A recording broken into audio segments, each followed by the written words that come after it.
Sunday Clubbers, how are you doing today? We are now into February. Can you believe it's been a whole month since the beginning of the year? How crazy is that? And whatever your week's been like, whether you've had a great week or a not so great week, we are going to get up and moving today for our first thing. We're going to go into a worship workout with Emily. So we're going to use our voices, our bodies to praise and worship God. So let's go.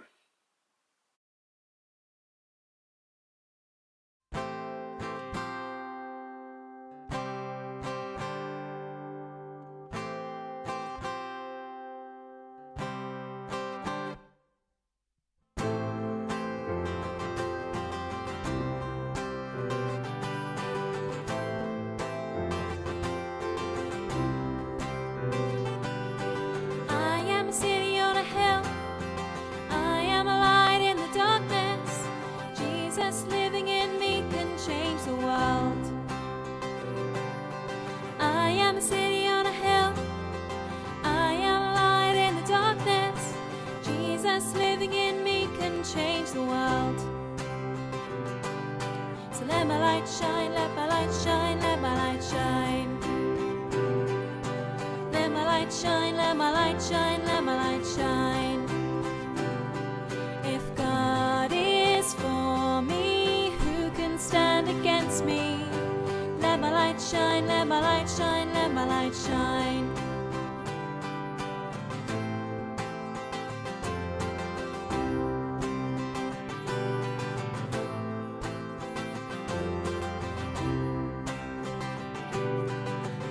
A city on a hill, I am a light in the darkness. Jesus living in me can change the world. I am a city on a hill, I am a light in the darkness. Jesus living in me can change the world. So let my light shine, let my light shine, let my light shine.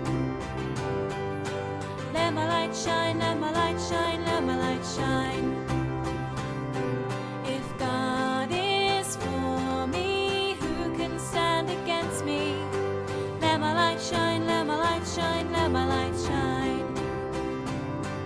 If God is for me, who can stand against me?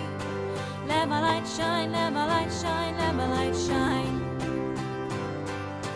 We are a city on a hill, we are a light in the darkness.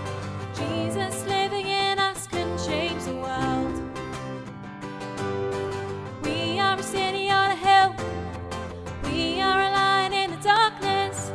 Jesus living in us can change the world.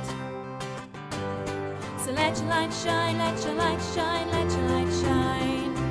Let it shine. Let your light shine, let your light shine, let your light shine. Let it shine. If God is for us, who can stand against us? Let your light shine, let your light shine, let your light shine. If God is for us, who can stand against us? Let your light shine, let your light shine, let your light shine. I will shine for you, burning bright with my light forever. I will shine for you, burning bright with your light.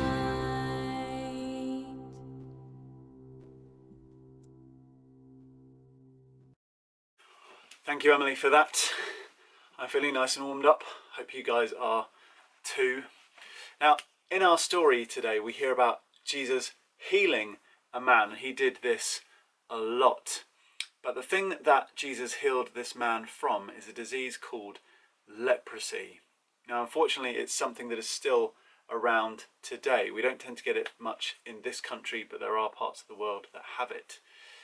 And we have a cure for it now. But back in the time when Jesus was on the earth, there was no cure for it. So anyone that had it had to live away from other people. They couldn't live with their family anymore. They couldn't see their friends. They couldn't be involved in normal everyday life because people were afraid that they might catch it from the infected person. And they also had to have a special bell that if they did go near anyone, they would have to ring it so people knew to stay away. So not the most fun life if you had leprosy. But we're going to hear what happened when this man encountered Jesus. So we're going to go over to Patricia for our reading. The story is about the man. He had this illness called leprosy, and he came to see Jesus. And he said to Jesus, I've heard that you can make ill people better. You can make them well.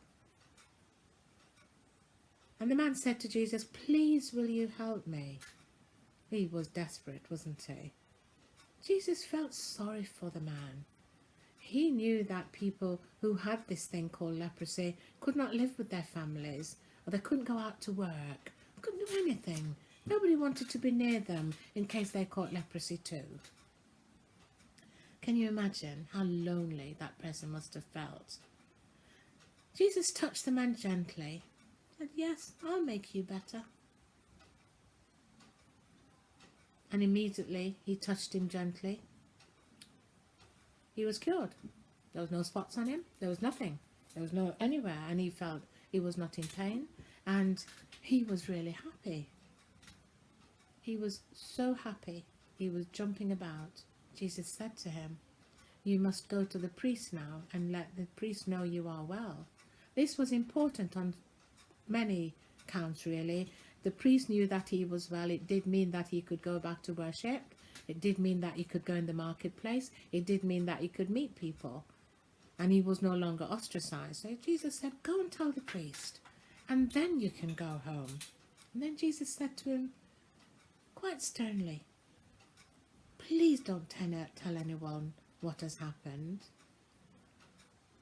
I think Jesus didn't want him to tell anyone because he didn't want this, oh, I heard that Jesus can do this, so I'm going to go. Because that's what happened to the man. He heard. He didn't know Jesus. So Jesus was trying to avoid that, because Jesus wasn't about just touching people and curing them. He wanted them to see his goodness and his love for them all. He wanted people to have faith and belief and trust. Now, if people came along because they had a lump on their nose that they've had for years and years, and people don't like them because of it, you know, it's not enough really, is it? Because most of the time people are just thinking about themselves, and Jesus wants us all to think about others. But the man didn't listen. He was so excited. He told everyone he met. And this is what he said. He said, I asked Jesus to help me, and he has made my skin perfect again. And he said a marvellous thing, which I think is marvellous. He said, isn't Jesus wonderful? Such a simple sentence. Isn't Jesus wonderful? So even though he didn't come because he believed, he came because he simply wanted to get rid of this leprosy off of his body. But he ended up saying, isn't Jesus wonderful? Think about the times when somebody may have done something kind to you or your family. You would have thought they were wonderful too, wouldn't you? But think about it. Isn't Jesus wonderful? Yes, Jesus is wonderful. Take that away from you. Keep it in your heart. Jesus is wonderful. Thank you for listening. I hope I get to read to you again. Bye now. Hello children, I hope you're keeping safe and well. We've got the craft now. Now I'm sure the man with leprosy must have been really happy and thankful that Jesus healed him of leprosy, because it was a very infectious illness. But people didn't get better like they do from COVID. They couldn't work and they couldn't look after their families. The leprosy damaged their hands and their feet. Our hands are very useful, so the craft is all about our hands today.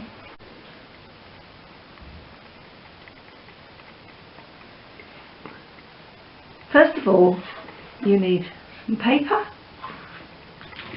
and some pens.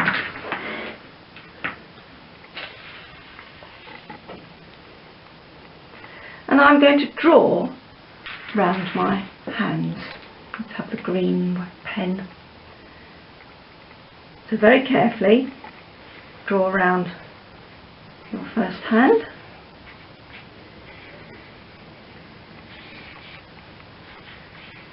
You may need to get somebody to help you with this.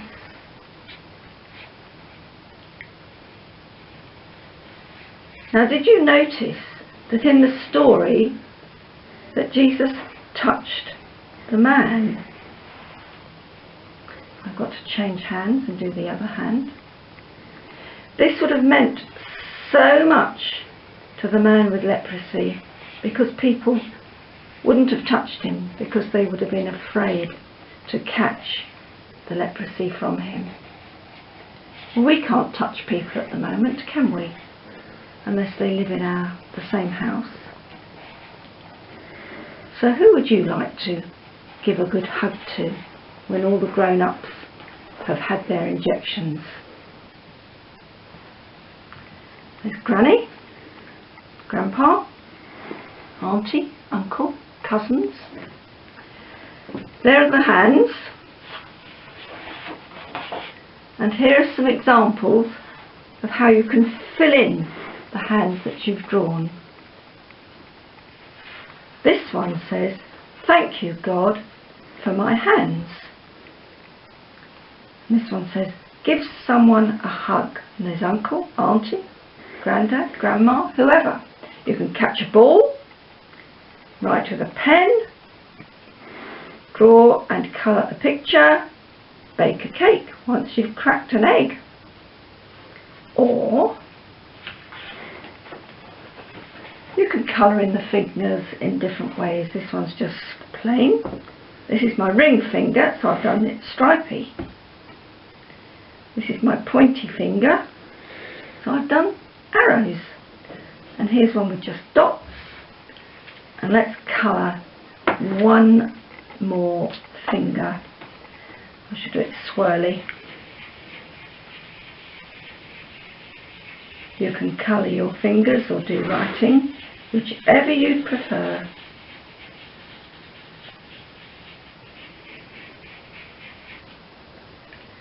And at Christmas we were given some cards that were sold to help the leprosy mission.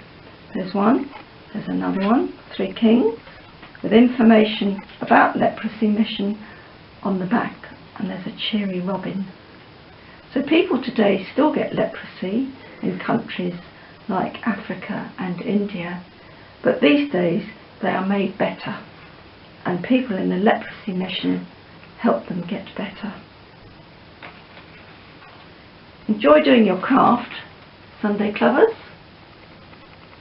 It's now time to say goodbye from me, Jenny. Bye.